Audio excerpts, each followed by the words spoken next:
everybody, Excited Utterance here, and my name's Hella. Hella. Yeah.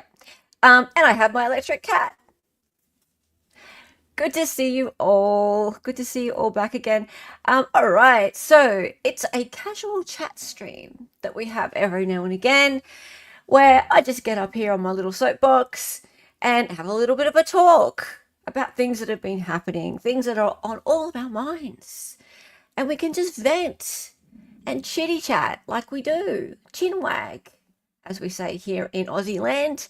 I'm all the way on the other side of the world. It's fairly early, but not as early as I usually stream. I have my coffee. You're free to buy me another coffee if you want. buymeacoffee.com/excited. And we're going to talk about a stream that we did 2 days ago called, well, I actually renamed it to Richard Allen Trial, Juror Speaks, Transcript Reading with Dali Talk. And Dali is my co-host. He also goes by the names Ilya, Satchel, and T-Bone. If you follow this channel a lot, you'll know why.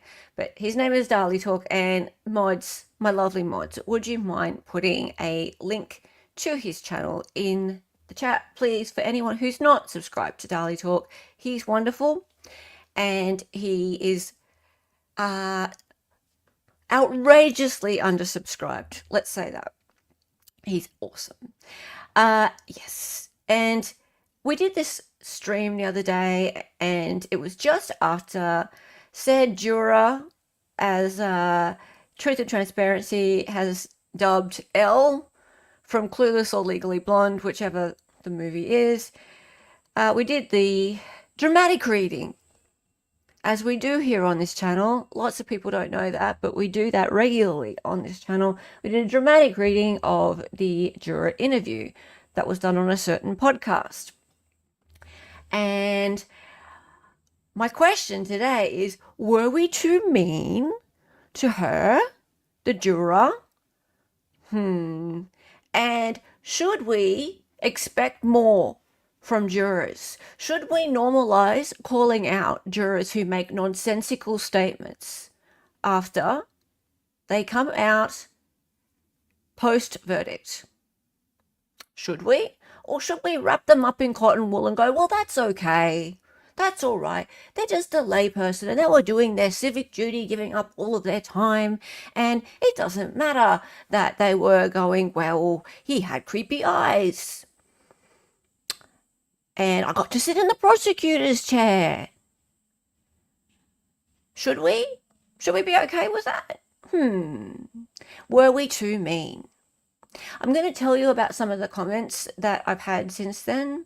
And look, guys, I've been doing this a bit now, well over a year, so maybe 18 months, nearly 2 years now I've been streaming, and I'm used to getting negative comments. They don't bother me. I am interested, though, in some of the comments from people who are maybe not so much pro Richard Allen, but of the opinion that he may have had a not guilty, maybe should have been found not guilty. And these people are saying that, oh, you scared away the other jurors, right? You've scared away the other jurors from potentially coming out and doing interviews. And I'd like to talk about that together, guys. So by criticizing this juror, are we scaring away other jurors? Let's talk about that.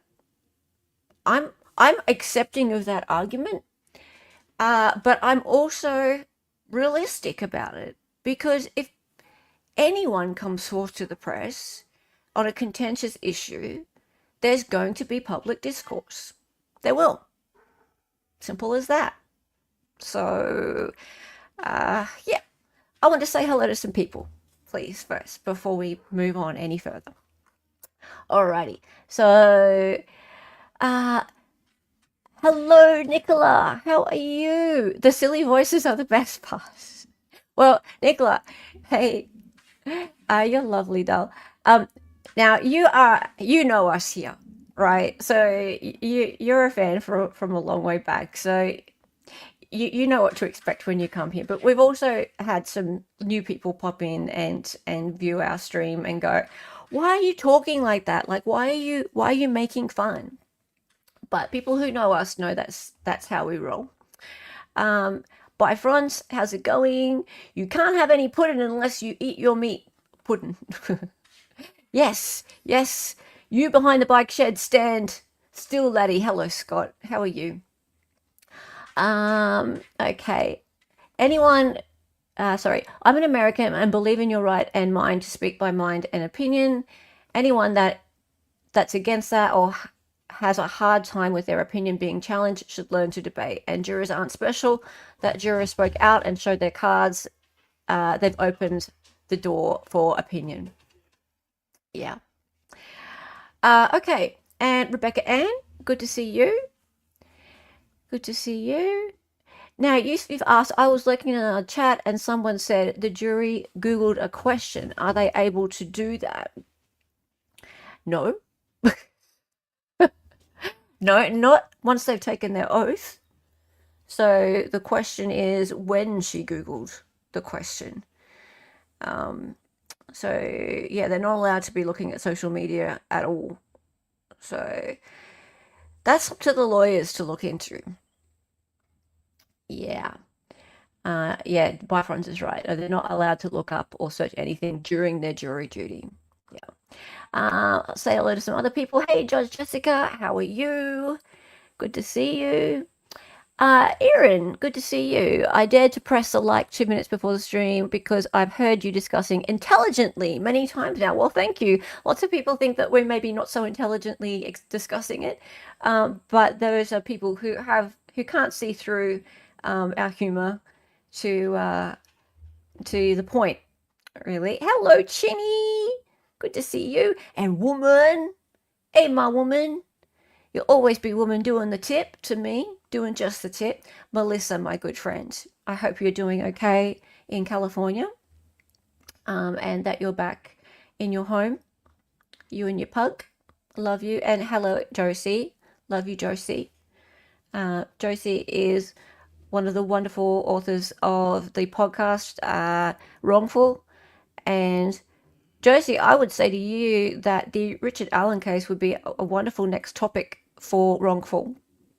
Wrongful podcast was the one that focused on Zachariah Anderson in the first instance.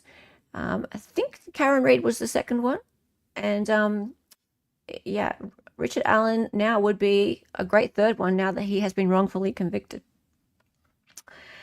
Mads, hello. What we got? A behavior code. I cannot do personal attacks anymore. Yeah, I put a little pop up in chat there. Okay, and Dali, love you, mate. Love you, mate. My wonderful co-host, and I'll stick up for you always. Alrighty, who else we got here? Half Irish, my wonderful mod. Love you, Johnny on the spot. You can self attack you can attack yourself if you want to. That's fine. Richard Plunkett. do you need permission to attack yourself? Yeah. Mavka is here. Ariel's here. Good to see you. 20th Century Fox is here. How are you?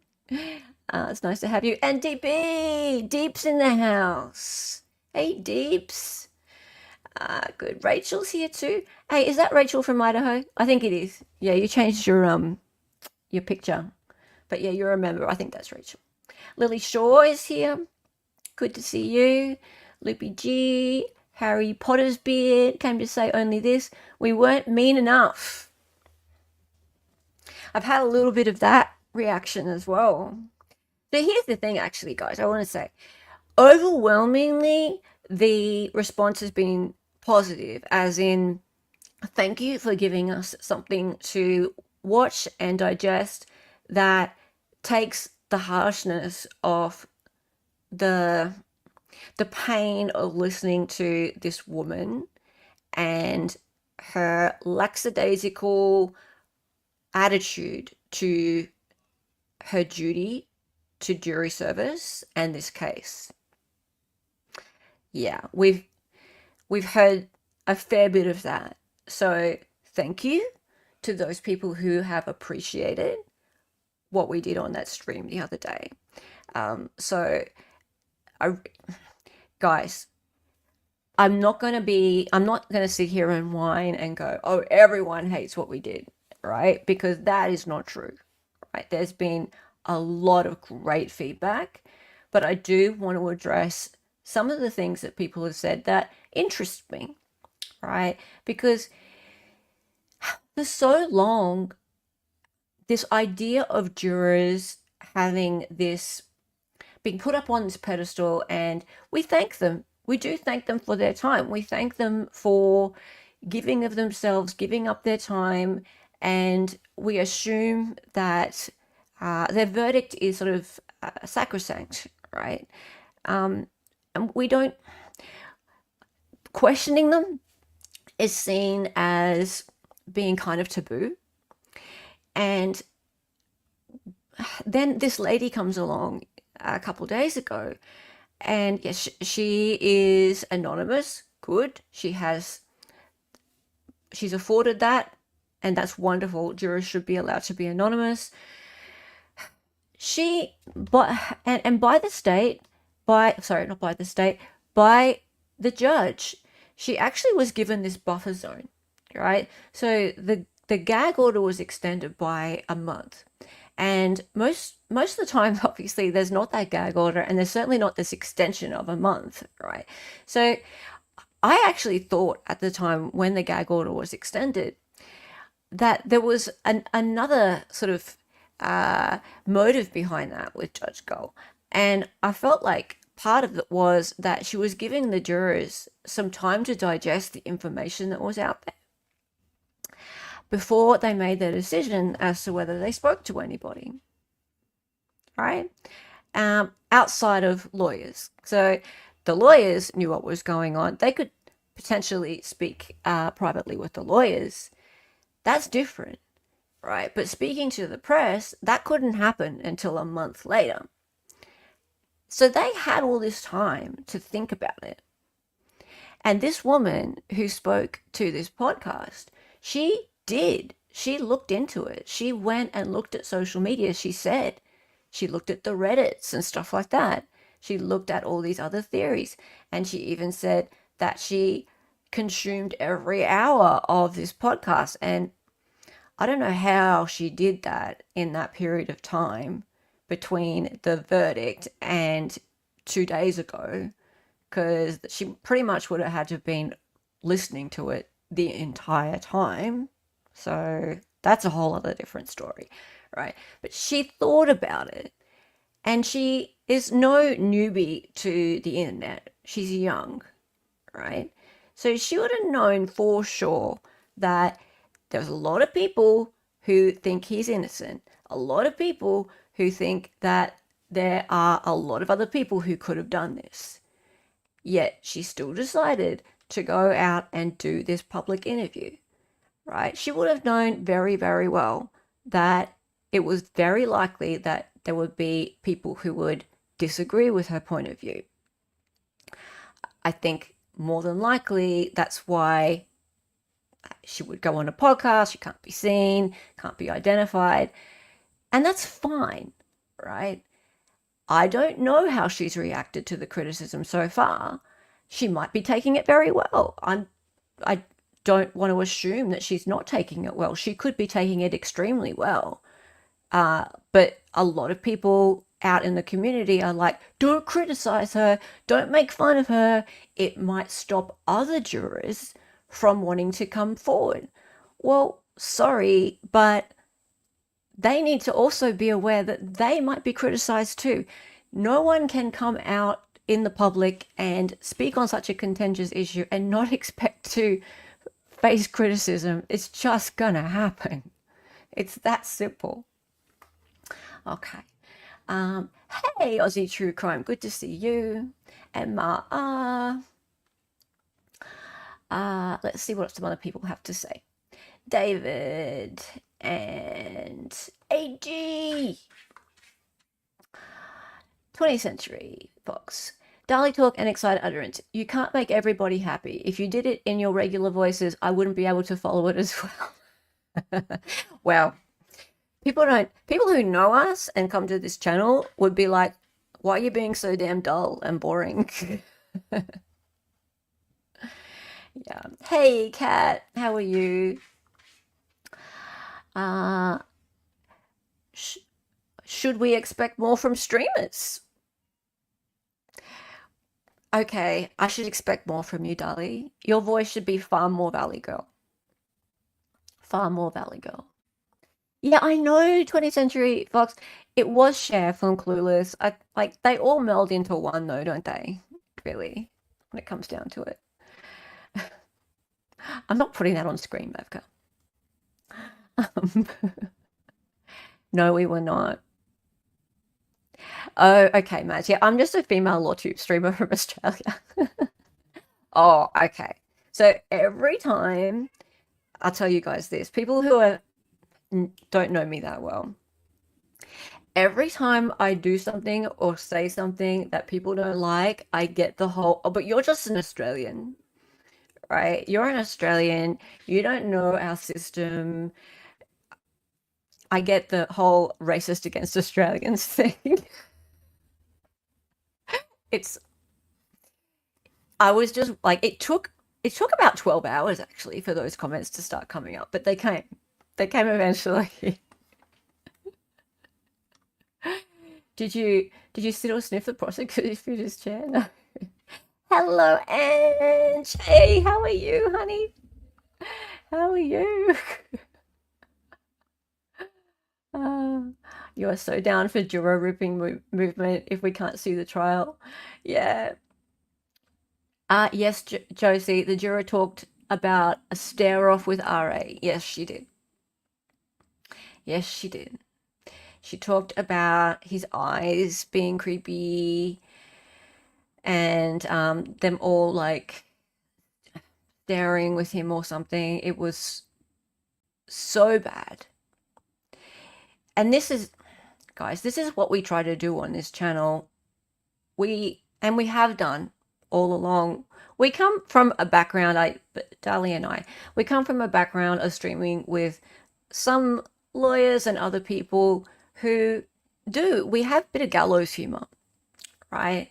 We try to make light of what are really sad situations because we watch them all the time.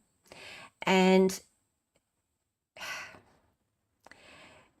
this is beyond sad, this situation. We're angry. We're really angry and we're done. This whole thing with juries not taking their oath seriously, we feel helpless. We feel really, really helpless. We've seen this before.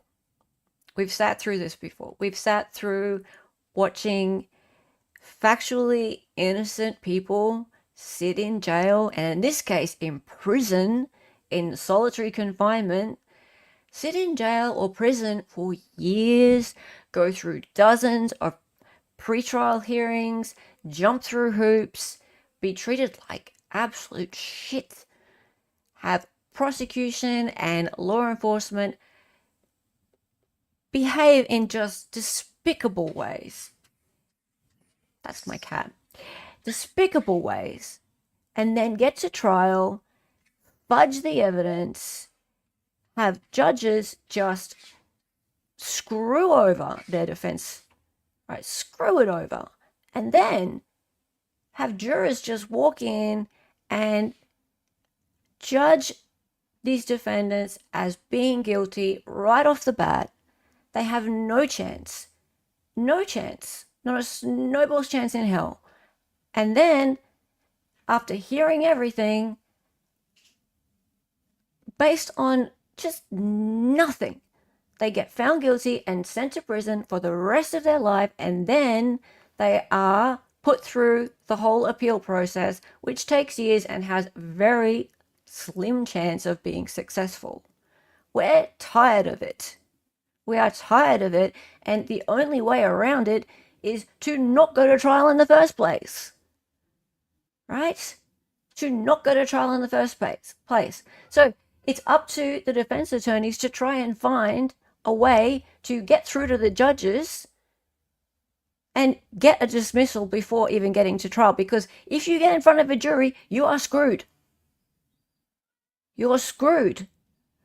So maybe it's time to start calling this crap out.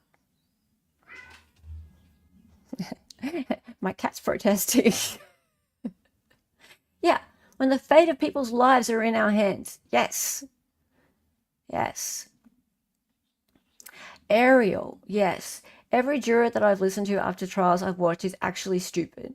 Jennifer Crumbly's juror for four-person went on the Today Show. She was an absolute idiot. And I don't know whether it's the ones who are like the least intelligent who are the ones who go to the press. That could be it, Ariel. I remember her very well. I remember her very well. And she was young and a bit naive, wanted the limelight. It felt like she was like wrapped up in the excitement of the whole process and knew it was a big case, and the media were very excited about it and interested, and people were knocking at her door, and it's just like, oh yeah, let me out there, I want to talk. And she copped a lot of flack, a lot, right? People were making fun of her looks, they were calling her names. Like what we did on our stream, our tiny little stream 2 days ago, was goddamn nothing compared to what happened to that woman, right? And lots of people thought that judgment was completely fair, right? But this is what happens when you make the decision for yourself as an adult to go out and speak to the press. You don't have to speak to the press. You can speak to the lawyers confidentially. You can do that. I know we all, with our curiosity, we want to know what the reason was, but that's us, okay? I'm going to be completely, I'm going to separate my own curiosity from it for a moment, and I'm going to look at it from the lawyer's point of view. They need to know for themselves. And if it were me as a juror, no and way would I go to the press, but I talk to the lawyers. I talk to the lawyers for sure. Why not? Why shouldn't they know? Why shouldn't they know what went on? And why shouldn't I help them? Why shouldn't I help them? Hey, Lily Shaw, it made me sad and angry when I listened to it. Yeah. Shut up, Mavka. Hey, DB. Richard Allen Lover checking in here. Hi, Ricky loves you. Oh, dear. Okay, so if the jurors weren't already scared, I'd be surprised. Look, I'm amazed anyone came out. I thought that they'd be frightened to come out and say anything at all, because they probably are identifiable. People would know in the area who they were, if they went to the trial at all. And then I would think there'd be lots of people in the area who would not agree with the verdict. But who knows? I certainly don't wish any harm on this woman at all. Someone said to me, or responded to my tweet earlier, and was insinuating that I was wishing harm on her. Absolutely not. Absolutely not. I think she didn't take her oath seriously, but I don't wish her any harm. I hope she learns from it. I certainly hope she learns from it. Hey, Lokong. So do we have to come up with a secret language to talk freely? Yeah. Yeah, it's like that. Yeah, it's like that. Here I am with like a channel of 5,000 subscribers. I had what, 280 or so people in my live chat the other day, which is rare. I rarely have more than 100 people in this chat, right? The video had what, 3,000 views. I rarely have more than like 500 views on my streams. This is a small channel and it's fine. Like, I'm happy with it. I've got a couple of hundred loyal members. This is what it is. This is what we do here. And yeah, express our opinions freely. We're allowed to do that. And but then again, I am going to take responsibility and say, okay, so let's say this juror did see it, and let's say the other jurors did see it, and let's say the other jurors are like, no, I don't want people to be making fun of my voice and having a go at me like that, so I'm just not going to go out to the press because of that. So cool. Let's say because of our little stream, that's how they feel. Okay. Well, I'll say if they are put off because of that, then they probably shouldn't come out, because a lot worse things than that are probably going to be said and done.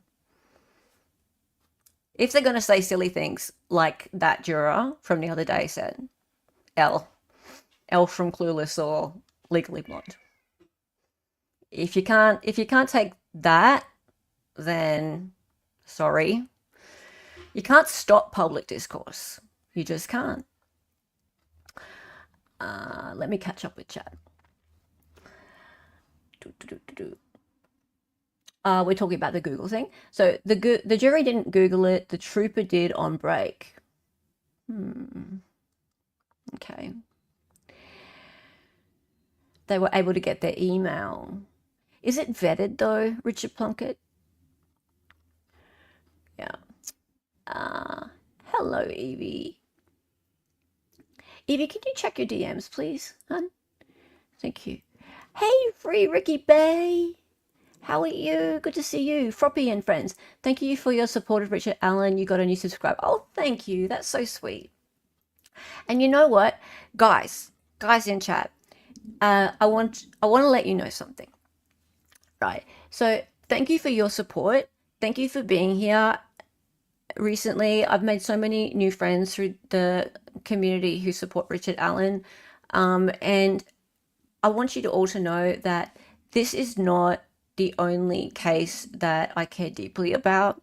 I care deeply about Brian Koberger. I believe he's next. I believe if his case goes to trial, that he is up for exactly the same outcome, if not worse, if not being put to death. I am extremely concerned for him. The other case that is very close to my heart and I've done a lot of work on, and I'm part of the community that has done a lot of work on, is Zachariah Anderson. He is innocent and he is in jail, prison till his 90s. And I want to share more of that with you all. So please, I implore you all to, yes, subscribe and stay with me, because over the next few weeks and months, I will be sharing with you some things about Zach. And I hope you're open to that, because his case is absolutely appalling. He was convicted on a pinhead of transfer DNA. And there was not even a body found, yet he was convicted of concealing a body, hiding a body. It was the worst travesty of justice. And if anyone is interested in finding out more about that, Josie's in chat. As I said earlier, she is one of the authors, creators of the Wrongful podcast. If you wouldn't mind putting a link to that in chat. We never heard from a juror in that case. But hey, these things happen. That one was in Wisconsin. The anniversary of that's coming up now. Hey, True Good Crime, how are you? Yeah, Wrongful was really good. Free Zach. And hey, Steve, how are you? Good to see you. Um, wrongful is okay. Don't get carried away. Law Kong also has some wonderful content on the Zachariah Anderson case, guys. 11 years in jail waiting for trial. Who was that? It's Trenton. Oh, Michael Keatley, the ice cream. I remember him. I remember him. He was at his trial happened at the same time as Zach's. At exactly the same time as Zach's. Hey V, how are you? How are you? And Nosy Rosie, how are you? Absolutely. All right. Where's Evie? Just need to give Evie a wrench. Go. Okay. Right. And hello to Lindsay. Okay, I'm going to read you guys out some of the comments that I've had over the last couple of days, and I just want to get you guys' opinion on it. If there's anyone in chat who wants to give me any feedback, everyone in here seems to be really supportive, and that's really great. I really appreciate you all. But if, honestly, this is not an echo chamber. If anyone is listening and not chatting and wants to give constructive feedback, I'm here for it. I really am. Just obviously be respectful, but yeah, I'm going to read out some of it so we can all sort of digest and chat about it. So, hey, Nosy Rosie, I don't trust juries anymore, not after what I've seen this year. I haven't trusted juries for about 2 years now. It's really hard for me to remember a case where they've come back with any kind of decision that I can trust. Maybe the Travis Rudolph case, but that one was so clear cut. Hey, Kay Schmidt, thank you so much for the 5x Utterance memberships. That's so sweet of you. You did that the other day too. That was so nice of you. Hey, guys, by the way, if you are a member, you get to come into our Discord, and you're already a member. You should be in our Discord. Now, to get into the Discord, you have to click on my membership tab and then go to member perks, and there's a link there. Right now, after this live, we are going to be going over into the Discord, and we are going to be hanging out in the voice channel in there called the Chill Zone. And that means that it's not just going to be me chatting, it's going to be all of us, and we can turn our cameras on and our voice on and everything, and we can just all hang out and be silly. So we do that every now and again in there. So make sure, if you're a member, new members, old members, people who aren't in Discord, get in there, guys. Get in there. Hey, Marissa, my opinion is that we need to be mindful of the defense's needs. Sure. Okay. So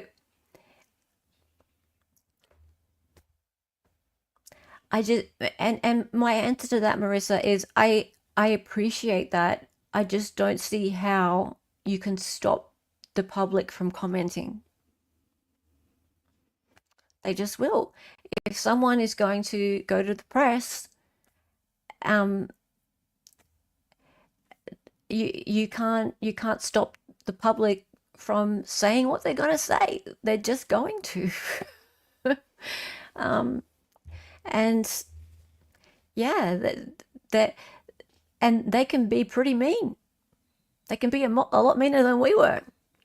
I draw the line at calling people names, at having a go at their physicality. Obviously, in this case, we didn't have her to look at, thank goodness, because I know that, like in the instance of the Jennifer Crumbly juror, even the Murdoch jurors that came out, they their faces were shown and that, and there was a lot of sort of, oh, she's got whatever kind of eyes and face and that kind of thing, and I really draw the line at that. But that's just me. That's where I think it's too much. For us, I felt that okay, let me put it this way. She came off like a kid, and we weren't able to play her voice for reasons that was noted in chat. the creators of that particular podcast are very well known for copyright striking anyone who uses their content. So, and that's not the juror's fault, but it's how it is, right? So you can tell from her words, her inflections are like that, and and so I had listened to it prior. I had taken note of the way she speaks, so had my co-host, and he's very good at doing that voice. He's very good at it. And as we noted, as I came on the stream, I told him prior, please dial it down. Don't do it as heavily as you would usually do it. I don't want to go too hard on her. But that said, I know we made fun of her. I am not saying that we did not. We did. Yep, we did. But I will also stand by the fact that she said some dumb things. She said a lot of really dumb and offensive things. That's it. So, yeah. Was she actually a juror, AG? So Lana over on Truth and Transparency, she was in the courtroom. And yesterday on her live, she confirmed that she recognized from her voice who she was. So yeah, that I think that's as close as we can get to being sure that she's real. Robin Fox, you can't be safe even with a juror of peers. Alas, what else do we have? Oh, yeah. DP.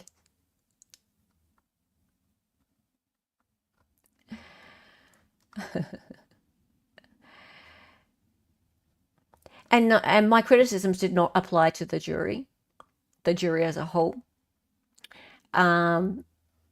And I don't know if that's what you're talking about there, Kat.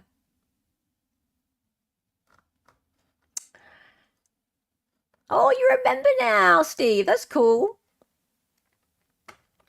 Court of public opinion. I don't blame the juror for the chaos and courtroom mismanagement that Gull facilitated and encouraged. That said, this juror should have been referred to counselling, not placed on this jury. Yeah, look, I feel that if a juror can't take their oath seriously, they should not take their oath. Is that too much to ask? Really?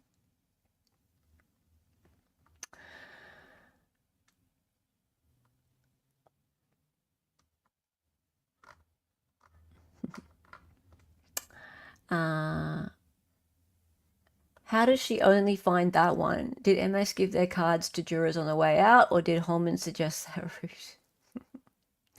Look, I'm... Okay, all right. So let's go down this rabbit hole for a minute. She said in her interview that she had listened to every podcast by, I'm just going to say MS, right? Now, they've been reporting on this like from the beginning, haven't they? Like all the way back, like 2017, 2018, like right back then, yeah?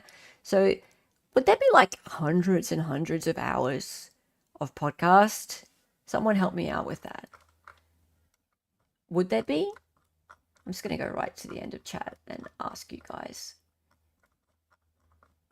Would there be hundreds and hundreds of hours of chat? Not chat, sorry, podcast? Is it 2020? Is it only 2020? I thought it was earlier than that.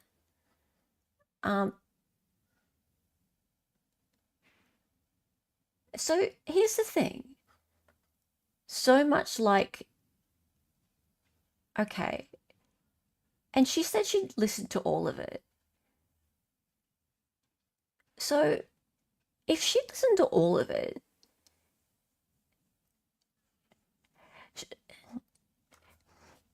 was she allowed to, okay, so when she left the courtroom, was she allowed to digest social media about it straight afterwards? I think so.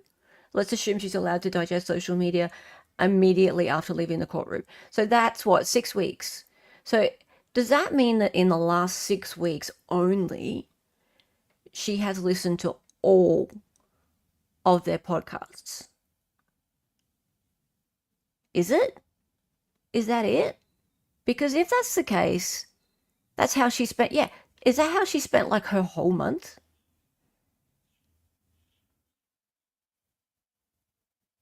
Because if not, that means, you know what I think that means? That means, because I feel like she sort of tripped over her words a bit there, right? Because otherwise, she was listening to it before. And if she was listening to it before, she knows the case, right? Yeah.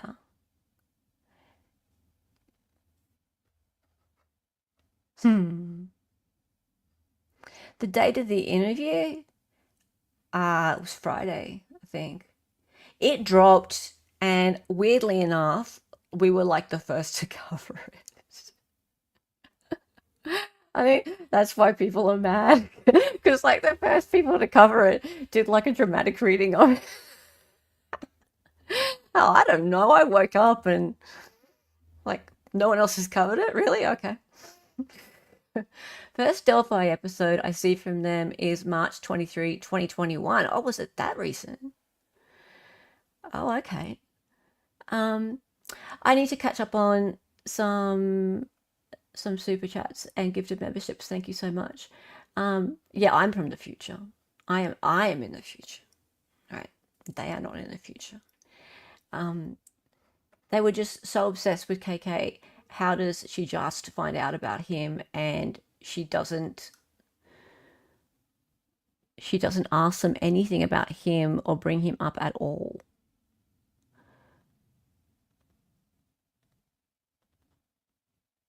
I am so yeah, I found that part really really weird. I I have listened to all I've listened to all of your content. How could you have listened to all of their content in that much time? Unless she'd been listening to them before. Maybe she's exaggerating. There's no way of knowing unless like it's an investigation is done and they go through like all of her like Spotify or Apple Music history or something like that. Um, she was on Confessions and barely said, "Who are you talking about, woman?" Sorry, I think I've gotten you in the middle of a conversation. Did MS do a backdate delete their episodes or parts like Barb McDonald down the hill did? She has to have known of them beforehand. All right, I'm just gonna have a bit of a look through my starred comments. Okay, Cherry Sykes, I fully understand why you are so upset. Not much life experience. Many things that she said were eye opening. She was too immature. She should have been weeded at jury selection. I feel the process is to blame. Free RA. Okay, so, um, guys, if you haven't seen Lana's I put these behind my head so that they wouldn't be in front, but now they're falling off. Okay, if you haven't seen Lana from Truth and Transparency's live from yesterday, have a look at sort of the first half hour or so, because she she spoke about the Vardir process and she remembered this woman from Vardir, and from from how it sounds to me like this woman really kind of lied in a way about her circumstances to get on jury duty. She said that she needed a lot of proof to be convinced of something. That she was very open-minded. That she she was very investigative. Like um, she just came off, and Lana was saying that she just yeah she came off like someone who really did their homework, and yeah, like a good juror, like a good choice. And then this is how she comes out. Yeah. So I know a few of us in chat were just like, that's a lie. Yeah. Because Lana took notes during the Vardir, and she had notes on this woman and what she said. And yeah, it was like the complete opposite of how she ended up speaking during the interview. So it was pretty not very nice. And thank you for the Canadian, is it Canadian? $20, much appreciated. Very much appreciated. Thank you for being here, Sherry Sykes. Dolly Talk gifted one excited utterance membership. Why, thank you. Grody. And 20th Century Fox member for 4 months. Thank you. Maybe Juror did RA a favour, grounds for retrial. Look, I'm not sure about that. I'm not sure. I mean, people keep saying that there's things in there that are appellate points. I can't really see that there's anything that you can prove that show jury misconduct. People are talking about the thing about them splitting off into groups, but she didn't say that they went into different rooms or anything like that. So, and she's got plenty of time to fix her story up with that one. So, yeah, if she had said they went into different rooms, that would be a whole different thing. All right. But yeah, I feel like there's not really too much in there that says to me that there was juror misconduct. If she had Googled things once taking the oath, yeah, but I think that was prior to taking the oath. So nothing really stands out to me at the moment. You're a new member. Oh, yay! Deeb's joined up. Good. Good. Evie. 5 excited honors memberships from Evie, and thank you and congrats on the new wrench. I know you're going to do a great job. Evie is always here. She's amazing. And Schnibbles with the 5 excited utterance memberships. Yeah. Awesome. We have got more people coming for our chat afterwards in the Discord. And don't forget, it is underneath the membership tab. There is a link there, and then you can come straight through. Dali with $2. They have 276 Delphi murder sheet episodes. Okay, so let's assume they are. Let's be on the conservative side. Let's say that they are 200. Sorry, they are 45 minutes each. I can't do maths, so I'm going to get my calculator out. I am useless at maths. Actually, can someone just do it for me? I'm a graphic designer. I don't do maths. How many days of sitting around listening to that drivel would that take? A lot of minutes. Averages an hour. Yeah. Another new member. We have Asphalt Sally. Lovely to have you here. Listen at 1.25. Skip all the fluff. Isn't it all fluff? She Googled sequestration when she got the 50 questions on the jury questionnaire. Yeah, see, that's not against the rules. Yeah. I mean, who doesn't know what sequestration is, but still.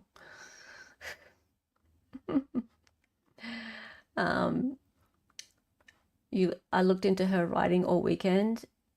Juror work product, no outside info. It's okay. Yeah. Yeah, because she kept a journal or notes or something.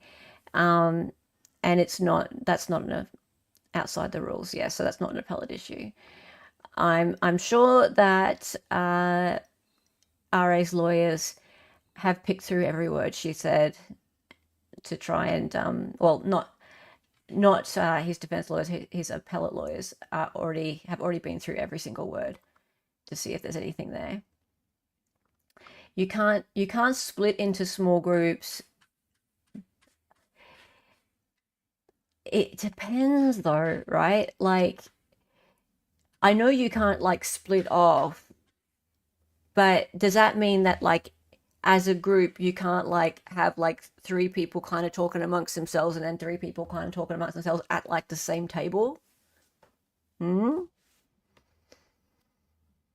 Don't know. And what if like the rest of the jury go, no, that's not really happened.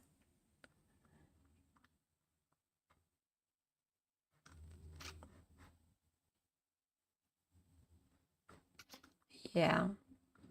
And that's true, curiously. Everything she said is hearsay anyway, but it gives pointers at what investigators might look at. You're absolutely right. You're absolutely right. See, we followed on this channel, we followed the Murdoch uh, case with the juror misconduct really closely, and still are actually still going on, and it's very hard to prove. It's very hard to prove.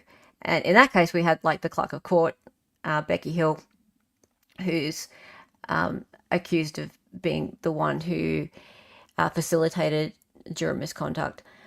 I'd be interested to know who the clerk of court is in this case and whether that person is going to be questioned about this, whether they know whether there was any splitting off into groups, because they're supposed to be aware of what's happening with the deliberation process.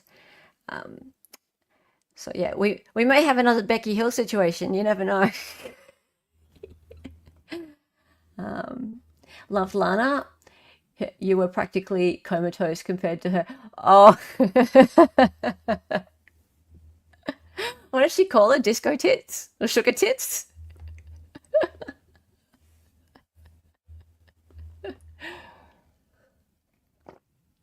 I had a look at her comment section. People, she didn't get any nasty ones. What's with that? uh, she willingly went on a public podcast, but it would be nice to have jurors on better shows to ask better questions. Well, and that's the other thing. People are. She's free to do as she pleases. She can go on that podcast. She can go on court TV. She can do what she likes, right? People can go on friendly interviewers, they can go on unfriendly interviewers. They can do what they please. And okay, so here's the thing. She went on that one, and that one is friendly to her. I'm sure she received a lot of applause and praise from the comment section of that podcast, right? She would have been absolutely embraced and gotten so many hugs and fuzzies, warm fuzzies from that. Yeah. And that would have fed her ego and she would have felt great, right? She doesn't have to look outside of there if she doesn't want to. Nope, doesn't have to. But she had to be aware going in that outside of that little space exists. Yeah. So we ain't them. Lana's channel isn't them. Twitter isn't them. There's going to be backlash. People are angry. And they're angrier now because they see that the one juror who's spoken didn't take it seriously at all. At all. No. And I personally, this is just my opinion, right? But I personally think that it's time that we started calling this shit out. It's time we start to call out when we see that there are jurors who clearly do not understand that the burden of proof is on the state. The burden of proof is on the state, right? The state needs to prove that the person in front of them is guilty beyond a reasonable doubt, not unreasonable doubt. What the hell is that? What the hell is that? Right? How would she feel if that was her brother, her uncle, her dad?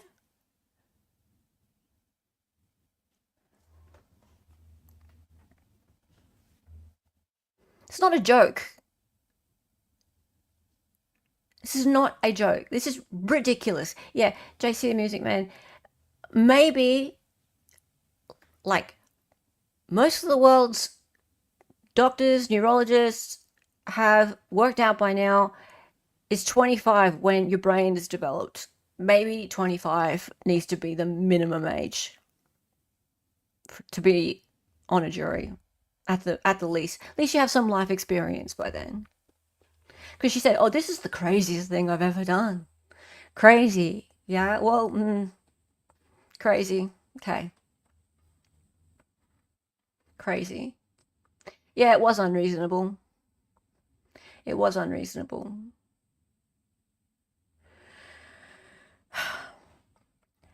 To be honest, I think beyond an unreasonable doubt is a higher standard than beyond a reasonable doubt. Should there be a raised age? Yeah. And okay, so Luke, you're in chat. You had a really good suggestion on Twitter that there be like a 1 to 2 day course, and they have to pass it before being allowed to take their oath. I think it's a brilliant idea. Brilliant. Brilliant. I think that's fantastic. Right? Ah, you're an attorney, Luke. Yeah, see, that's pretty smart. Not all attorneys are that smart. But yeah, that makes sense. I think that's what. And he's a hot guy. Oh, Dave, you're just. What's with you and your thirst over the attorneys? Yeah, like orientation for a job. Yes, like orientation for a job. Exactly, KLF. See? See? That's a really good way of putting it. Yes? So, this is actually a pretty important job. Being on a jury is a pretty important job, wouldn't you think? Wouldn't you think that's kind of an important job? To make a decision that affects another person's life? Not just one person, but the lives of the victims as well. Yes, and the lives of the family of the defendant. Because when you're allowed to drive a car, aren't you put through a test before you're allowed to drive this really heavy piece of equipment that can kill people? You're supposed to take a test, right? You're supposed to do training and take a test, and then they give you a license so you can drive that vehicle which can kill people, right? So these people who are walking off the street, who we acknowledge are lay people and have no prior experience at this, none. And that's fine, because they're a jury of your peers. They're not expected to have any knowledge of it. So what do? We put them in that chair and we read them out some really, really boring instructions.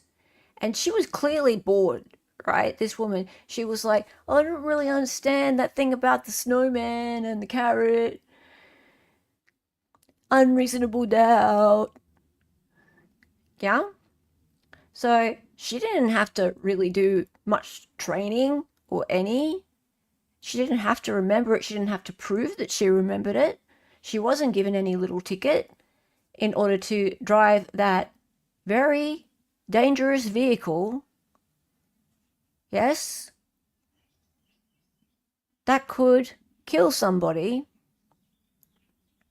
take their life away. She didn't have to.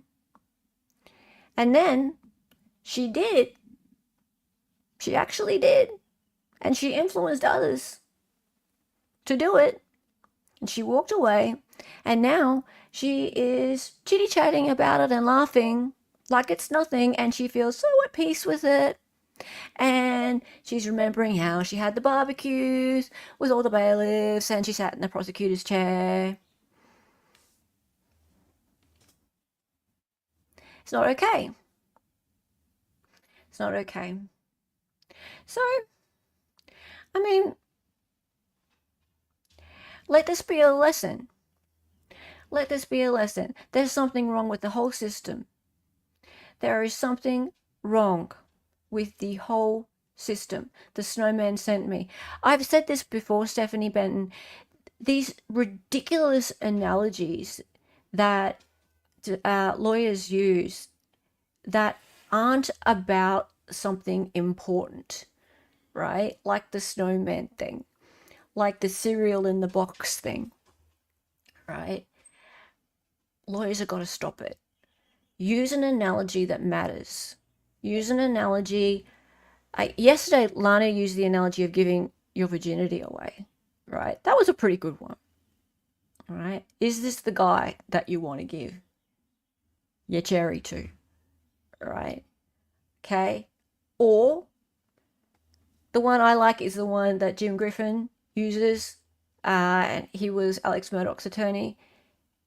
If this is the house that you're going to buy for your family to grow up in, and you're doing all of the building checks on it, you're getting the pest checks done, you're checking the foundations, you're doing all that stuff, you're signing on the dotted line, and it's getting to that point where you can't go back, and you got that niggling feeling in your stomach, something's wrong, just before you can't go back, you know what that is? That's reasonable doubt. That's when you decide not to do it. Yeah? And that's an important thing. That's for you. That's for you and your family. So you're making that decision for somebody else. Something important, something that matters. Not a damn snowman.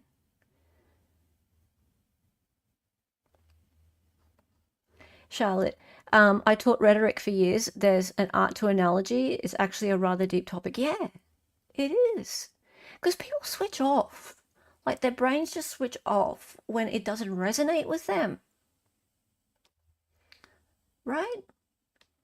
And clearly, like with this woman, her brain switched off. She was like, yeah, with the snowman thing, I didn't get it. I was so confused. I'm doing the voice now. Can't help it. Hey, David. How are you? Where are you? Hey. Hello, dropping bombs. David. Now, David, making it more simple, is one of the lawyers that was that helped Dali and I start our channel up. Wonderful defense attorney out of Michigan. Thank you, David, for being here. Are you back in the US yet? And yep, thank you for being in chat. As you can tell, we are talking about a juror who's come out and spoken, and yeah, she's not the brightest, let's say. She said some pretty infuriating things about her time deliberating on the Richard Allen case. And yeah, Dali and I did a bit of a dramatic reading, and we're just discussing some of the feedback on that. You were in chat for a little bit, weren't you, David? Yeah. She also said the jury was also irritated by the defense being mean because they have to cross-examine witnesses first. But why are they allowed to deliberate the whole time? I have a real problem with this whole deliberating the whole time, like as in being the jury being allowed to speak with one another about the case throughout the whole, like, several weeks of trial. I know it's an Indiana thing. I find it very strange, right? Because they can jump to conclusions together and they can influence one another. It's the first trial I've ever followed that the jury can talk to one another, and it really bothered me. Yeah. She also said that Rosie dumbed it down for her and they got off on the wrong foot. Clearly he didn't dumb it down enough. He did not dumb it down enough. So Rosie actually showed the reasonable doubt chart. So all the levels of proof chart. I don't know if I've got it here. Someone could DM it to me, that'd be fantastic. But it's the steps. Hang on, I'll see if I can find it. A reasonable doubt chart.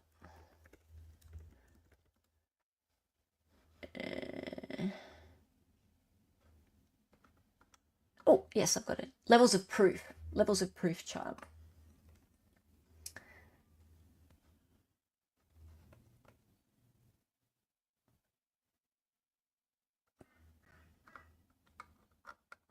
Hang on 2 seconds, guys. I'm just going to save the image so I can show it to you on screen. And I mean, obviously I wasn't in the room, so I can't be 100% sure this is exactly the chart that was shown. But it's a pretty common thing, and it sounds like this is what it was from Lana's description. Okay, so I'm just going to open it up. Okay, share this tab, and I'll put it there. I'll go around here instead. There we go. Okay, so that's likely to be it. So when she said dumbing it down, this is what Lana described as being the poster board with the levels of proof. So no evidence, no trace of evidence whatsoever, scintilla of evidence, any evidence at all, even the smallest measurable amount of evidence, and all of these are not guilty. And preponderance of evidence being what you would usually get in a civil trial, so 51 to 49. I believe personally that most juries these days, they think clear and convincing evidence is what they should go with. They don't understand reasonable doubt. They go with this, a firm belief that the allegations are true, and they convict on that. That's just what I think. I think they think that if they just believe it firmly, then that's enough. Reasonable doubt, not guilty, guilty, right? So she thought that Rosie was dumbing it down by showing something like this. What do you guys think? Do you guys think that's dumbing it down? A chinchilla of evidence versus a tortilla of evidence. Okay, so for me, I feel like this is not dumbing it down anywhere near enough, because there's too many words and it's not clear what it takes to remove all of the reasonable doubt to get to guilty. So this part here is not explained enough, right? Or at all. It's just a step. So, okay, those of you guys who don't know me, I'm a graphic designer, right? And for me, this is not a great infographic, because all it does is show that there's a bunch of steps before it gets to reasonable doubt. It doesn't show what beyond a reasonable doubt actually means. Maybe I should make a new one. So anyway, so apparently that was dumbing it down. Dumb down. Yeah, and I'm sure this would have just like flown right over her head. And that was at the beginning too, right? So remember that was like 6-7 weeks before they got into the jury room to deliberate. Okay. Make a new one without the red on black. Yeah, that too.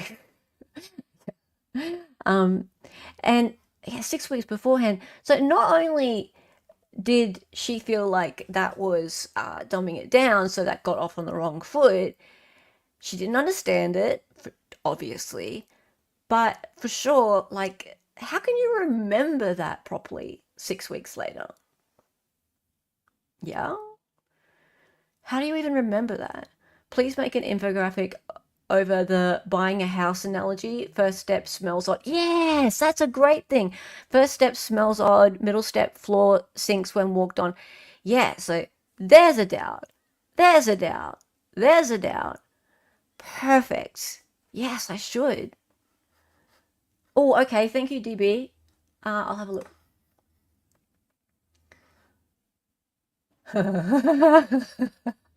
Oh, man.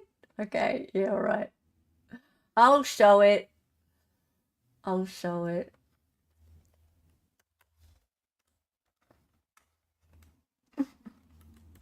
Deeb.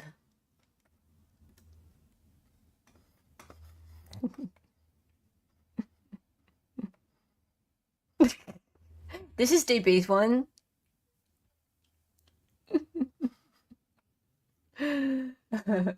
I'm a moron.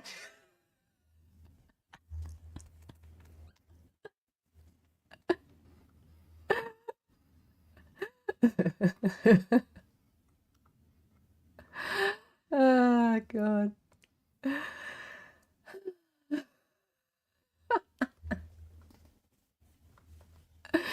Uh, hey, Laura. If you believe any of what the defense presents in court, there is reasonable doubt and therefore not guilty. Okay, so here's something. This juror said that she didn't believe uh the the expert, was it Melissa or Michelle Oberg, the the toolmark expert. She didn't believe that. And that was like the only smart thing she said, really, because come on. She said that she didn't want to put her down or something because she believed that the expert believed in her science, but she didn't believe that the bullet was an exact match. Okay, so whose bullet was it then? How did that bullet get there? Okay, so let me get this straight, lady. Let me just get this straight.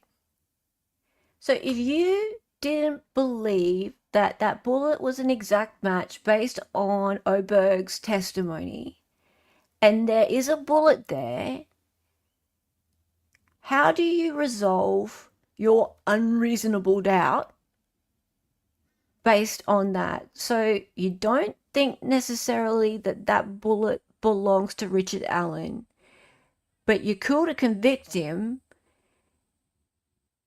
yet there's this magic bullet just sitting there, and you don't know where it came from.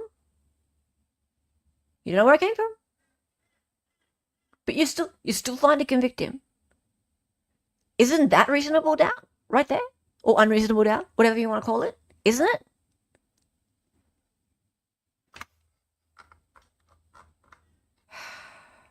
J Rock, I blame you, J Rock. I blame you because I blame you for everything. Rachel, my heart breaks for Kathy as well. I wish we could let her know that she has a ton of support out here. I think she knows. I think she knows.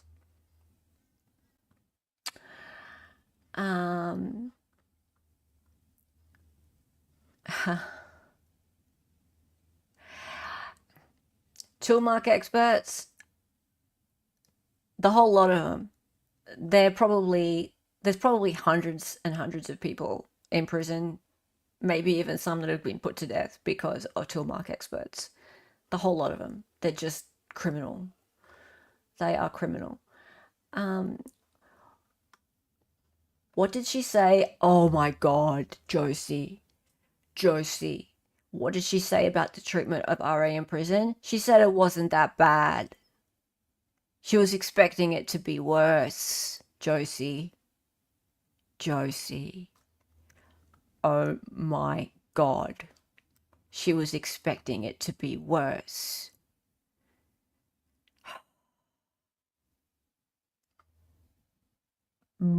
Whoa. Nosy Rosie, I have a question. How tall is RA? How tall were the girls and how much did they weigh? That alone gives me reasonable doubt.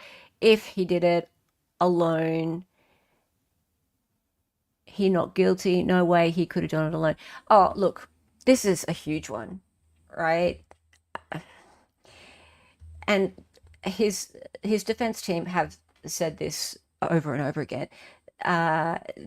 There's so much doubt around there being one assailant. Just the way the crime scene ended up, it's clear that there's multiple people involved, but he's apparently 5'4", not 5'5" or even 5'6". He's very short, very short. I can't remember what his weight was at the time, but the girls were only a little bit shorter than him. Only a little. Now, Libby, her weight is reported to be 200 pounds, but I think she might be a little bit less than that. Abby's quite small. But I mean, if it's his first offense, and he to assume that he were to have chosen two teenagers and to try and control them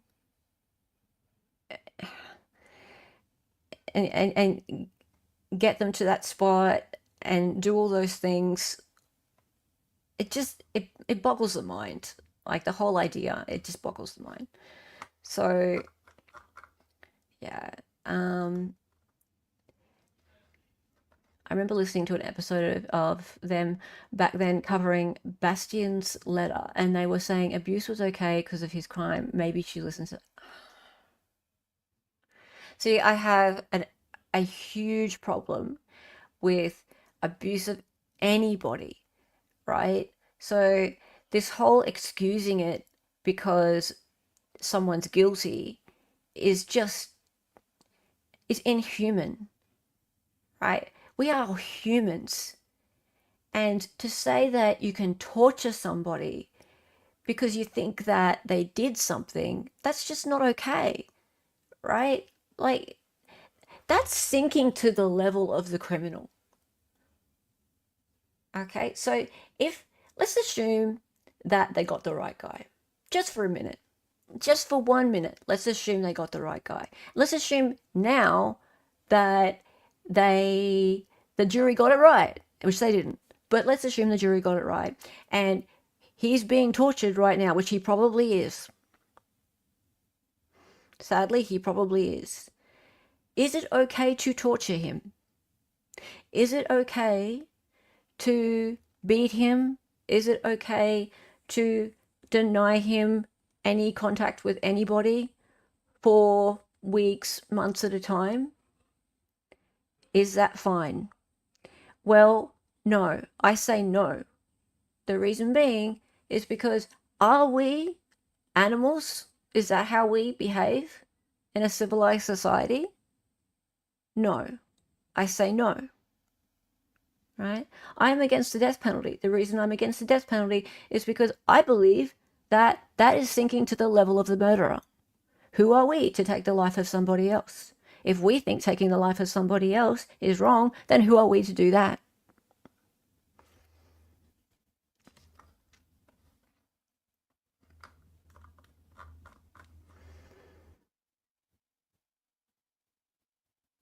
It's unconstitutional, cruel and unusual punishment. Absolutely. Yes, and it is against the US Constitution as well. Right? You're employing a murderer to murder the murderer. Yes. Yes. Indeed. So, I mean, I'm allowed my opinion. Other people allowed their opinion. That is mine. That is mine. So, simple. Any person who thinks it's okay to treat a human being like that, regardless of anything, should not be allowed on a jury. Yeah. Thank you, Free Ricky Bay. Yep. Thank you. As a Norwegian, I'm always shocked at how cruel so many Americans are, wanting people treated worse than war criminals. Look, I'm not going to point the finger at Americans. I think that it's every nationality, everyone has it in them to be cruel.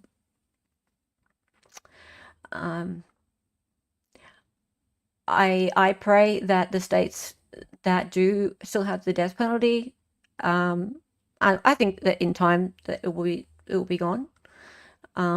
But I respect the people who do support it for whatever reason. People have different opinions and beliefs, and that's fine. But that's mine. That's mine. Um, does this juror know all the unconstitutional stuff she did? She needs to be told RA could have the defense he wants. She's just so clueless. And he deserved better. After everything he's been through, he deserved better. After everything the memory of those girls has been through. Tell you something, for anyone watching this afterwards who thinks, that I'm so heartless towards the victims, all I could care about is Richard Allen. I have a 12-year-old girl. She's 12. And when I look at pictures of those girls, I see my girl. And I can tell you, if a tragedy like that were to occur in my life, so hard to even say, I would be so angry if the wrong person were caught. I would want the right person, the person that she saw last, to be found. If there was any question that it was the wrong person, I would not rest. I could not rest. Any question. I would just, I can't deal with it. The fact that there are two girls who went through such an ordeal, and there's any question that the wrong person has been punished for it. So yeah.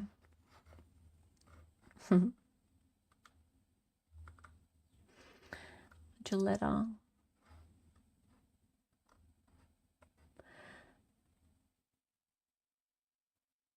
Oh, what are you talking about, Gilletta?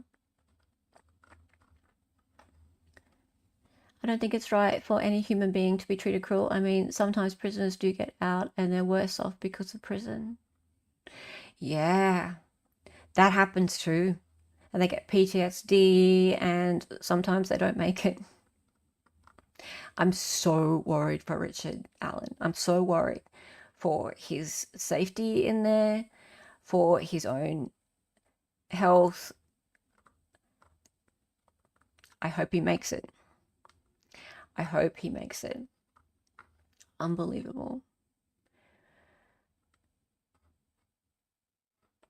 He's in the monster zone, so they're okay with this. I really hope another juror can come forward and be intellectually honest and tell the system they would have been swayed by a third party if seen. Jenny, here's the thing. I think, guys, correct me if you think I'm wrong here, but I think we've learnt already from this particular juror that's already come out that she needed a third party. She was pretty clear that who else was there, right?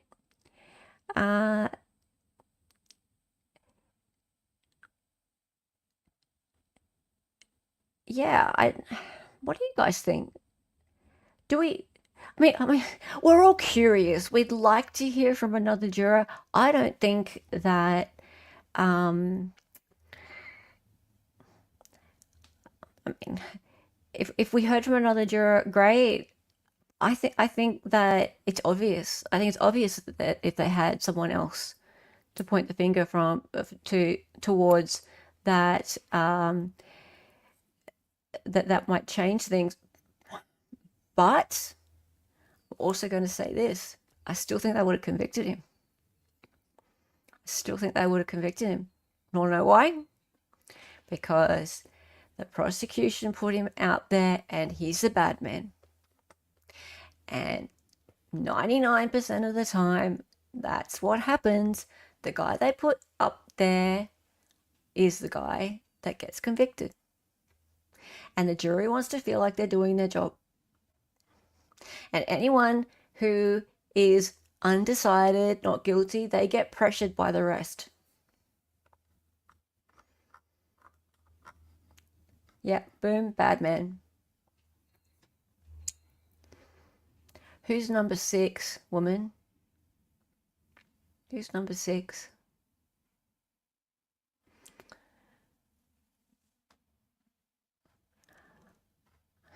Nick flirted. Missing glasses, disheveled one. Yeah. Look, I actually really hope, bad men do bad things, convict. Yep, that's it. That's what happens. It's the bad man effect. I don't know how many of you guys watch Sean, Potentially Criminal. He's a really good friend of ours. He's got a wonderful channel. But he talks about the bad man effect a lot, right? And once the prosecution decides that they have their man and they go to the effort of putting him up there, bad man, bad woman, whatever, putting him up there in front of the jury, and there's bailiffs and there's guards, and jury's not stupid. They know he's in shackles, right? It's a double murder charge. Come on. He looks weird. He's got evil eyes, all that stuff. There's such a bias. It's the burden of proof that's on the state. It just doesn't exist in the minds of the jury these days anyway. I don't know how much it's changed over time, but it's almost like there's like a Hollywood kind of effect to it. That get the bad guy. The cops are the good guys. The prosecutors are the good guys. The bad guys are over on that side, right? Good guys that side, bad guys that side, right? Jury's job, get rid of the bad guys. Yeah? And there's this effect. Do you want to do wrong by your community? Do you want to let the bad guy go?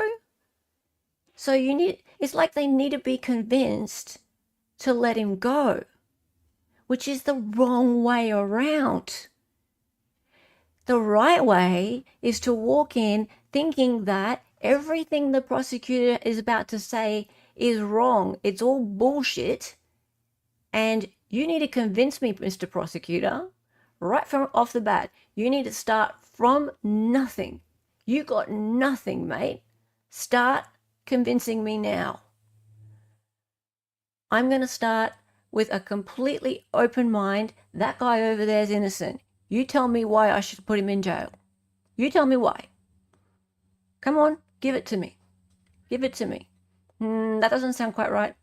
Nah, haven't got me yet. Haven't got me yet. Oh, okay. That sounds a bit fishy. Starting to believe it. Nah, not quite. That's what I do when I'm listening to trials. And sometimes I'm convinced. Sometimes it takes me like right till the end till I'm convinced.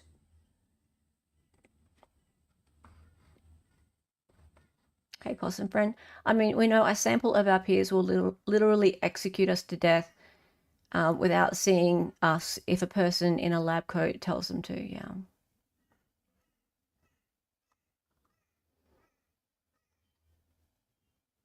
Propaganda is a serious problem in this country.